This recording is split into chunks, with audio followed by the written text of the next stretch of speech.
Welcome to the first transmission of Frequency of the Dark. I'm Daniel Bautz. Before we lock into the frequency of the day, I'm here to share some personal insights, a bit of history, and explore the craft of the written word with you. You're probably asking yourself, so what? What makes this frequency worth the stabbing? A little about that. I'm an award-winning writer of gothic horror and spooky middle grade adventures, but more than that, I am a documentarian of the things we usually try to ignore. I don't believe in the theatrical monster. I believe in the pressure that hits your chest when the lights go out. I believe in the warning silence of the Ohio woods where I grew up. My work, from the Black Cathedral Covenant to the Aristotle James Diary, it's built on that idea. It's built on the idea that the unseen world is not a fantasy. It's a utility. It's a reality that we're all navigating, whether we realize it or not. So why are we here? We're here to audit the shadows. We're here to see what happens when logic fails and the frequency of the dark takes over. For episode 1, our signal is focused on the foundations. The places where the light fails and the mirror cools begin. Our theme is the utility of evil. And in this episode, we are exploring the idea that darkness isn't always a shadowy figure in a cave. Sometimes it's a service provider. We are looking at evil as a utility, something that steps in to fill a void when people are at their most desperate. Through the lens of my award-winning debut novel, Life is in the Blood, we explore the transition from suffering to survival and the heavy price that comes with cheating the natural order. What we are exploring is the warning silence, the realization that silence in the natural world, like in the woods that I so often frequented, is a biological red flag, and how that translates to the pressure felt in the haunting. We're looking at desperate faith,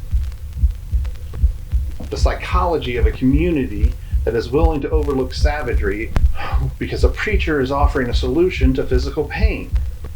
We're looking at the transaction, the moment a miracle becomes a debt. We're looking at Silas not as a cartoon villain, but as a high-stakes salesman of the soul.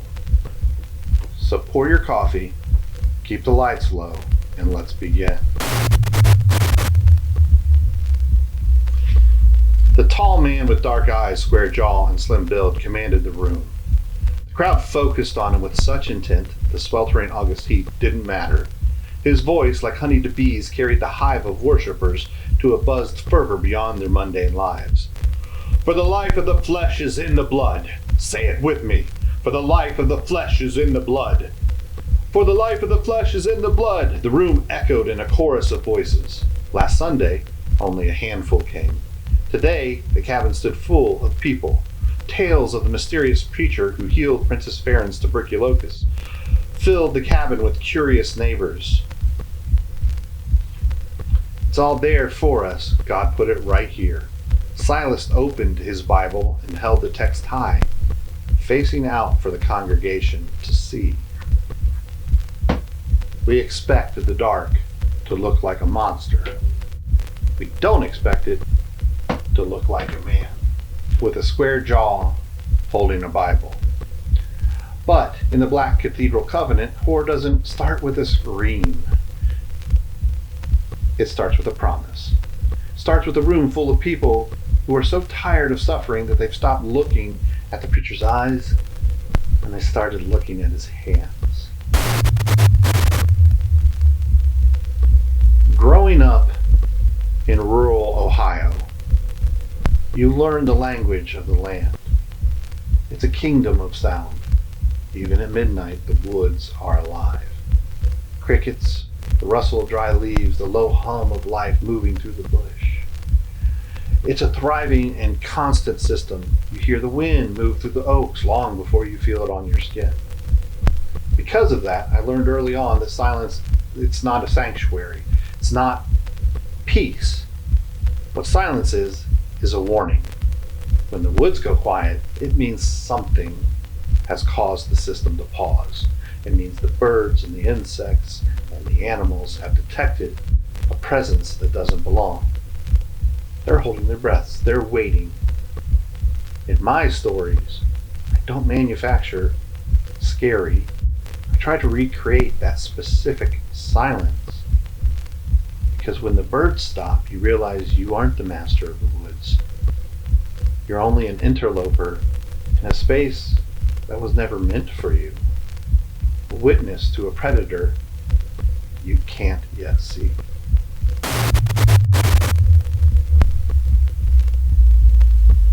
I've known since I was a toddler that the dark isn't just an absence of light. It's a presence. It carries a specific kind of pressure, a physical weight that hits you in the chest and sits on your guts. It's a feeling of air that's becoming thick, making it draw the breath right out of your lungs. We attempt to use logic as a tool to survive the day. We tell ourselves the floorboards are just settling or the wind is hitting the eaves. We try to rationalize the shadows that don't seem quite right. But when that pressure hits you in the middle of the night, your logic fails. It's a primal trigger that your brain just can't suppress. It's your body's way of saying something is here. When life is in the blood, that pressure is the invisible guest in every room. It's the feeling that even though you're alone, you're being watched. You don't need a ghost to know the air has changed. You just have to feel the weight of it pressing against your chest.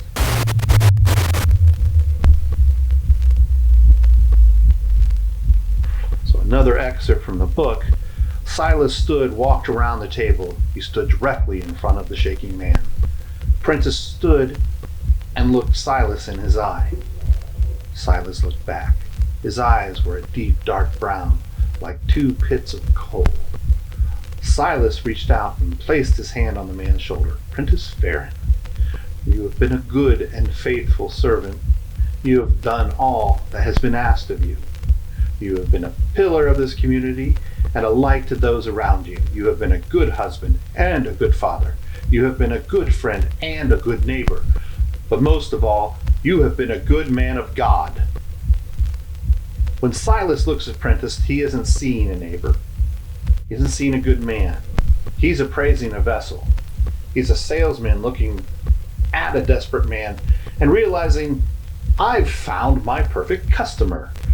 Silas isn't offering damnation. He's offering survival. And in the dirt of a rural life, survival is the only currency that truly matters. Silas bit into his own forearm with great savagery. Blood poured from his arm. He pulled Prentice's head toward him and shoved his bleeding limb against Prentice's lips. Without a word, Prentice drank the hemorrhaging wound. Prentice perceived the itching, hunger, weakness, and depression all disappearing. It was like his spirit moving within him, lifting him. Silas took his arm away, and all Prentice could do was say, Amen. Silas walked over to the table and sat down. Rose poured red fluid from a large brown jug into their cups. Dinner was ready. Prentice says amen because, for the first time in his life, the pain is gone. But that's the trade. Sometimes the things that heal you are the things that eventually own you. Silas isn't a preacher. He is the personification of that physical pressure we felt in the dark. He is the silence that entered the woods that quieted the wildlife. I'm often asked if I have personal touchstones. Objects I keep to my desk to keep me grounded while I write. Maybe it's a specific pen, an old photograph, a key. But the truth is, I've lost and gained and lost so much through the course of my life that I don't have tactile things to hold on to at my desk. I don't trust objects to stay. My grounding is my memory. When you write, don't look for the spooky adjectives. They're empty. Instead, go back to that memory of the pressure in the chest. Describe the heat and the way it feels in a room full of people who are terrified but hopeful. Describe the copper tang of blood in your mouth.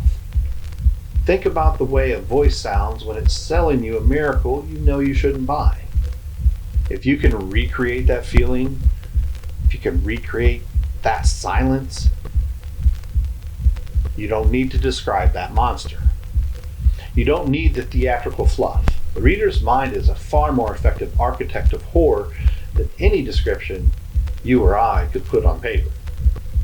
Trust the memory, trust the silence. The amen in that cabin wasn't a prayer. It was a closing of a deal. The bill hasn't come due yet for Prentice, but it will. In my world, it always does. I've lived with that pressure and with the silence my whole life. I've carried it from the woods of Ohio onto every page I write.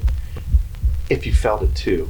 If you've ever stood in a room and felt the air grow heavy for no reason, then you know these stories aren't just entertainment. They're an attempt to document the things that move when the lights go out. So let's look at what we've gone over. Some of the things I want to leave with you is today, just a few things. One, writing the devil as Wi-Fi. Move away from the theatrical evil. Instead, treat your antagonist like a utility company. They provide something essential: health, wealth, safety. They have a monopoly on it, and the bill always comes due. If your villain doesn't offer a solution to a real desperate problem, they're not scary. They're just a nuisance. Use sensory grounding versus spooky adjectives. Adjectives like spooky, scary, airy, or creepy, they're hollow. They tell the reader how to feel instead of making them feel it. Use clinical sensory details to create the physical pressure. Describe the copper tang of the blood, the sweltering heat of the cramped cabin, or a specific way your voice sounds when it's selling you a lie. Third thing is the power of the pause, the warning.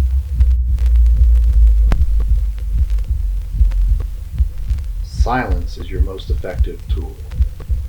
In your prose, describe the absence of sound to signal danger. When the birds stop, the reader's instinctual warning system kicks in. You don't need to describe the monster if you can perfectly describe the void it creates in the environment. Fourth thing, memory as a grounding tool. You don't need tactile props, like a lucky pen, to write authentic horror. Access your own internal epicenter of fear. Use your memory of the specific pressure you felt as a child. If you write from memory of how your heart hammered against your ribs, the reader will feel that same heartbeat.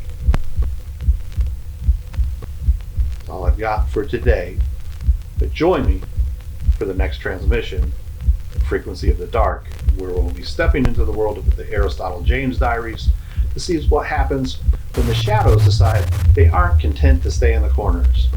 Stay with the signal or let the silence take you. Be sure to subscribe to Frequency of the Dark and join the pack. Till then, beware the silence.